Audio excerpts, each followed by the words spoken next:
The city of Ellsworth is celebrating a new title. Downtown Ellsworth just received national accreditation as a historic district through the State Historic Preservation Office and the National Park Service.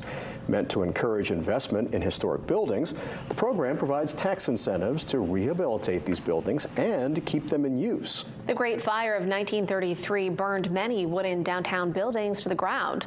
Local historians say it only took Ellsworth 4 years to rebuild, with many of those brick buildings still lining Main Street today. The city's cultural committee, Heart of Ellsworth, says after receiving Main Street America accreditation in 2024, everything they do goes back into historic preservation.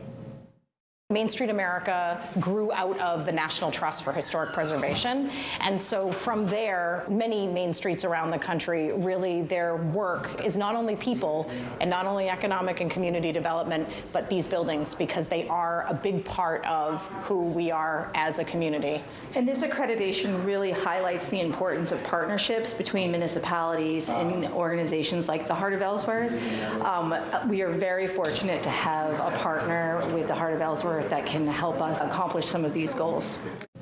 To celebrate, Romano says Heart of Ellsworth is working on a new project. They're hoping to work with the city to investigate new opportunities for retail, housing, or office space within some of these downtown buildings.